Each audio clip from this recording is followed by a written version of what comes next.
It's Laura Eubanks of Design for Serenity with your succulent tip of the day. And today I am going to rework my succulent chair. Got this at a Master Gardener event, I don't even know how many years ago, so I cannot take credit for the original design. I picked this up, well actually this was a gift from a friend like 20 years ago, welcome friends, and threw that on there. But anywho, so this tipped pot that's in here, and you know, this was already constructed. It has been through many iterations over the years.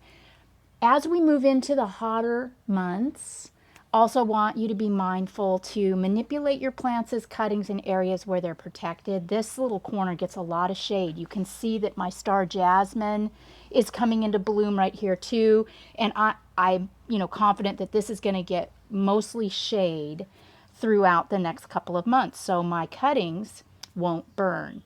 Also, I just need an excuse to be around all these Susan Ock pots that we worked on yesterday. They're just so gorgeous, and I just want to look at them. Oh my God. Okay, so don't be shy. There's two ways you can do this. You can just start, pulling things out, or you can cut. This is kind of what I like to do. I like to cut the plants out and then go after the roots second. This way I'm not running the risk of damaging or breaking my plants.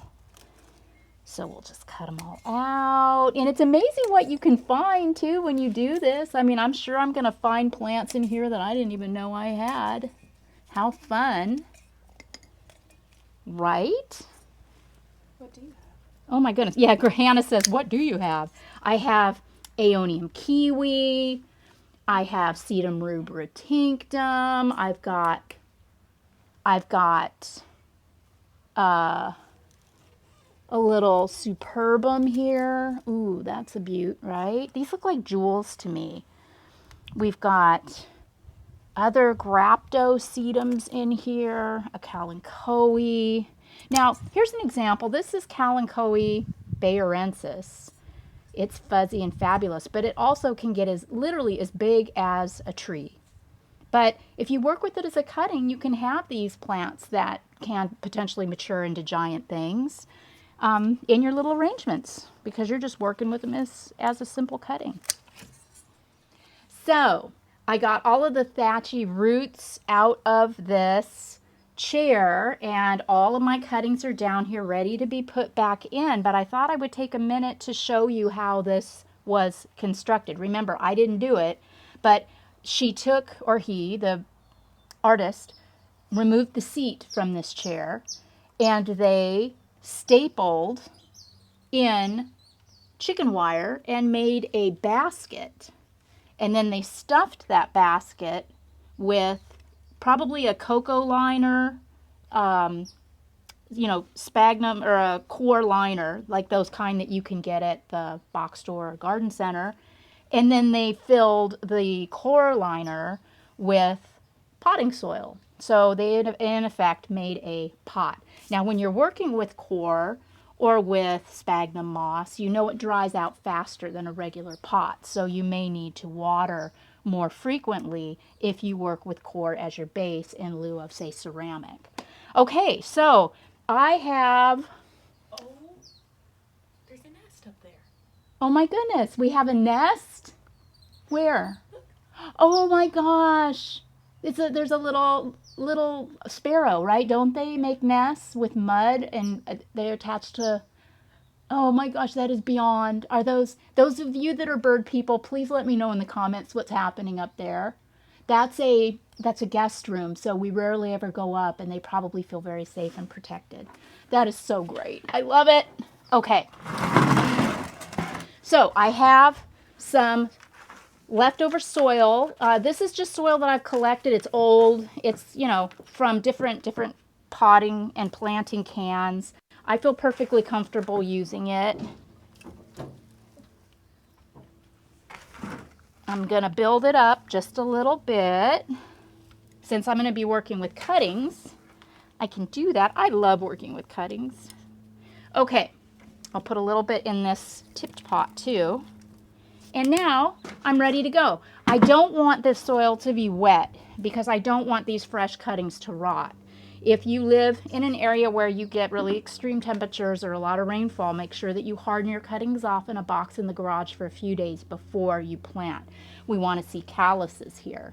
But for me here, not an issue. So, sunburst aeonium. I always grab the biggest things first. I want to do my thrillers first when I'm putting an arrangement together. So I'm knowing also how these plants grow will give me some information about where to place them in the chair. If you're not sure how your plants are going to grow, don't worry about it. Remember, you can always move them anytime. But I want the money, kind of want the money up front. You know, I want to be able to see that sunburst.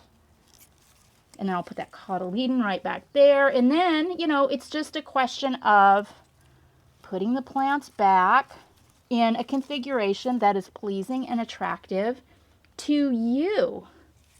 This is, as I have often said, the most fun you'll ever have. Oh my goodness, look, it's another sunburst aeonium. And this is an arboretum aeonium, meaning it grows on a long trunk. So I'm going to limb that up before I set it. Oh, that's so pretty, right? Yeah, these are little aeoniums too. Very soft, very fluffy. Ugh, God. I think I'm going to take these little rosettes. I can use, you know, these make great leaf propagates, these big fat leaves, these sedums, and I'm going to put the sedums in this little tipped pot off to the side, along with some of the Crassulagalum. You can see that we've already got some roots forming right there too, so that's a bonus. Okay, ooh, ah. Such pretty, pretty, pretty color. This Crassula argentea Sunset is colored up fantastically. You know, I find myself choosing the toughest of the bunch for this. I don't know why I'm doing that, but, and also the more diminutive, the smaller plants, like these little rubra-tinctum. I guess because this is a planter within a planter, I feel like the smaller things will be showcased better in the smaller unit, where Avi, the larger things, will be showcased better back here in the chair proper. These are just absolutely like little jewels, aren't they? We've got orange and red and yellow and pink and green and purple. Ugh, geez, did I say red? Oh, look, that's funny. Look at that. There's a stem that at one point in history was actually in the ground, and it rolled around and popped up like that, and I've got little air roots coming out. That's funny. Okay, so I will place that right there. And then remember, we do not want to see any dirt. We want to pack these things in as tight as possible because they will shrink up a little bit. They'll be using the water that they're storing in their leaves to support a new root system. So they will shrink a little before they establish new roots. How's that? I still see a little dirt. Ooh, yeah. So you might want to keep some rubra-tinctum with a little bit of stem so you can tuck it into those really tight spots.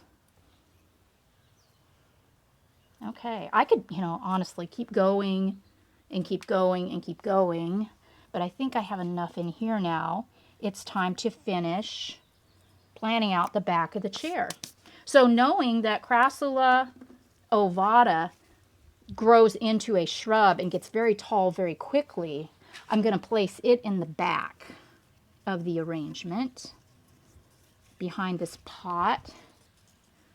Also, this is Aeonium haworthii, which has more of a blue tinge. It doesn't get nearly as variegated as the kiwi, and it is a tougher plant as well. So I'll tuck it back here. It doesn't make sense to cut these off as individual rosettes. I'm just going to plant it as a clump because I'm lazy. But you can cut it all up if you want. And then, yeah, we're just going to plan out the rest with the stuff that we have. Here's that Kalanchoe bayerensis that gets so huge, but I love the color and the texture of this plant. So you're just going to keep mixing your colors and your textures. Here's a Kalanchoe luciae paddle plant until it pleases you. And when it pleases you, you are done. And then just watch it, change things out, move things around as you go through the season. That is absolutely fine. I'm using this, oh, thank you, Hannah. I'm using this as much as a plant nursery as anything else, right? I have all these cuttings. I need a place to put them. Why not in the chair? So I'm just kind of tucking them in at this point willy-nilly. Okay, see here? This was a cutting that I had put in the chair at some point. And you can see how it has started to reroot. So we're going to start that life cycle over again because I don't want all this legginess. I'm going to cut it right there. And I'm going to start over with it for probably the third or fourth time. Okay. Now I have this wonderful nursery for all of my cuttings that is also really, really attractive to look at and very, very pleasing to the eye. I want to pull some more things in front of this sunburst aeonium too, right? I think that that's important. Kind of soften that up a little bit. It'll be fun to have some things peeking their head out from amongst her leaves. So I am super thrilled with my finished chair. It looks so tidy and compact. And all of these plants that I have left, I'm going to do a couple different things with them. I'm going to put them in my gutters, you know, like the rosettes, this type of thing. And then this, I'm going to add these leaves to my propagation tray. So everything will get rehomed, just depending on what I want to do with it, where I see I have a need in the garden, the gifts and the plants that just keep on giving. So get out there, do a project, message me or tag me on Instagram at Laura Loves Succulents and show me what you've been up to. This has been Laura of Design for Serenity, reporting from my courtyard with the chair remodel and your succulent tip of the day. Everybody have the best day possible, and we'll see you tomorrow. Bye.